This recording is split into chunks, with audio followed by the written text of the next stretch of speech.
feels like a bye when we play Tebow. Tebow has some room in front of him. Tebow looping to the left side. Tebow on the move.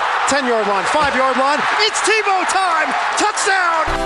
Tebow, he blows. Tim Tebow has done it again! You know it feels just like a bye when we play Tebow. Tim Tebow has carried his team to victory once again. Tebow, he blows. You know it feels just like a bye when we play Tebow. It's Boomer Esiason and Craig Carton on The Fan, Sports Radio 66, WFAN New York. Here we go! Yo, 603, nice job, Eddie Schizzeri. Welcome, welcome, welcome.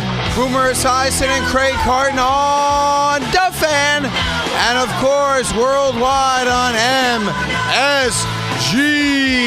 As we broadcast live and local from the Allstate Insurance Studios, you're in good hands. You are now listening to the Boomer and Carton radio program. We go all the way to 10 o'clock. Number to hang, as always, 877-337-6666. Toll-free made possible by Mohegan Sun. We have a terrible show planned for you today, as we will do some giant football later on. Hakeem Nicks is going to stop by and talk. And last night there was a football game. And in that football game, the New York Jets played against the Denver Broncos. And the New York Jets embarrassed themselves, as was the biggest fear for all of us Jet fans. They had a terrible offensive performance. They can't move the ball down the field to get in the end zone. The quarterback is brutal. They have no running attack now. Oh, but they're injured. They can't put more than 5 or 6 plays together at any one spot. And from a defensive standpoint, because I know, once again, it's all about Mark Sanchez. Well, you can't throw a pick six. Shut up. 5.5 minutes to play. The New York Jets are winning the football game. The Denver Broncos are on their own 5-yard line.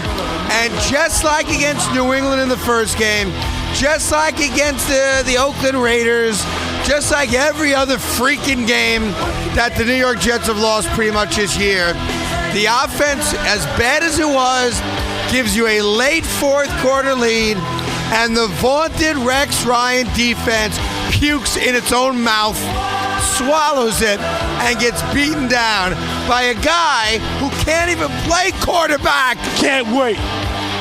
Bart Scott, not a single second half tackle. Darrelle Revis lets Tebow run right through him. And once again, the New York Jet defense, in a big spot in the fourth quarter, doesn't get the job done. And then I go out to the Brooklyn Bridge this morning to do the show from there, contemplating life. I can't even get on the bridge. Good morning, Boomer. How are you today, buddy boy? Well, therapy session is open for all you Jet fans out there. And Craig, I got to tell you, it's the only time you've ever lied to the audience. I figured for sure you'd be on the Brooklyn Bridge. I couldn't get on it. Let me say it real quick. Is it because they're lunatics from the Occupy Wall Street people, or is it construction? Very nice police officers out there right now. Right. Obviously, I'm going to the Manhattan side of the bridge. Right. So I went there this morning. I called Al. He'll vouch for that.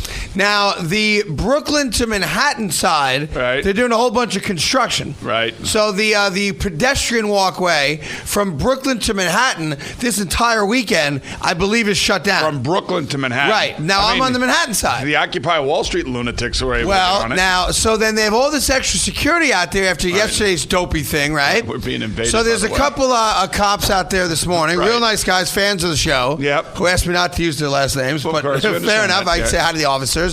And they were like, listen, you can go on the bridge. Right. You can't come back. Right. So what I'm going to wind up at Tillery Square for the next 4 hours doing nothing? I don't know, dude. No. I don't know what you're going to do. I'm done with it. I can tell you, it's a gridlock alert day today, and I'll tell you, you'd be pissed off anyway if you get stuck over there. Miserable. All right, here's the therapy session. It's open, and we are ready to rock and roll here. Listen, dude, this is all on Mark Sanchez. I don't care what you say, and I have been a supporter of his. I have been a defender of his. I've played the position. I know some of the things that you have to deal with at times.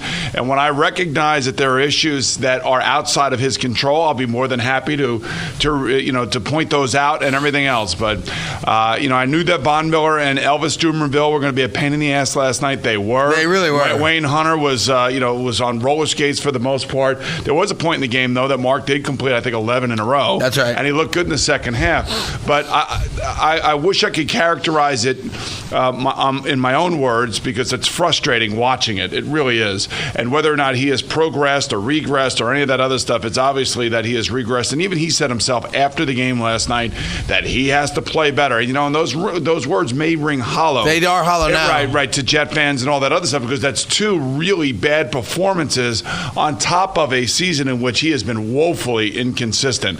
Now, I'm going to tell you, you go to ProFootballTalk.com this morning, and Mike Florio, who covers the NFL, I'm a friend of Mike. I know. I like Mike. He's a good guy. He encapsulates in basically 5 or 6 paragraphs exactly the problem that the Jets have with Mark Sanchez. And I couldn't say it better, and I want to give him credit for it, because this is exactly what I would say. And I'm going to just read from his little blog for 1 second. The Jets' defense is the same as it ever was in his mind. Super Bowl caliber group. They played a sensational game on Thursday night, and any moderately competent offense quarterback would have easily put the Broncos away before the Tebow mania took hold. Now consider this, he writes, and this is exactly what I think we're all thinking.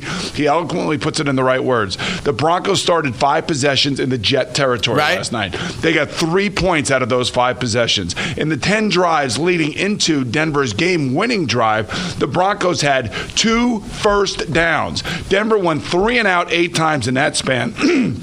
Including 4 straight times. It was as dominant a defensive performance as you will ever see in the NFL until the last 95 yards. But I'm going to say this. There comes a time where the offense cannot throw an interception and give up a touchdown. Right. Where the special teams cannot fumble a ball.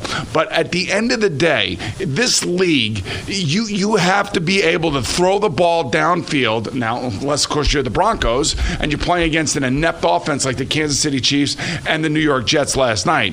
And this is why it's squarely on the shoulders of the quarterback who was drafted 5th overall in the first round, a quarterback, who wants to be in GQ, a quarterback who wants to do all the different ads and wants to do all that other stuff. That's fine. You can do all that stuff. But at the end of the day, it's your performance on the field that speaks volumes as to who you are as a football player. And I'm telling you right now, his performance last night and his performance last week and his spotty performance all year long, as they write on Pro Football Talk, as we talk about here, and as fans watch each and every night, you cannot hide it. You just can't hide it, and I agree with that assessment 100%. All right, listen, I'm not saying Mark Sanchez played well, he didn't, but there's 5.5 minutes left, and you got the lead. Get the job done. You cannot throw that interception. You could not. I understand that, but the interception, you can't give up 7. You can't give up 7 points with your offense in there. You just can't do it. Well, listen, listen. I know you want to get on the defense because. Well, I want to get on Schottenheimer. I'll get on Sanchez. I'll get on the defense. I know Sean Green goes out with the rib injury, and that didn't help matters. McKnight fumbles another kick.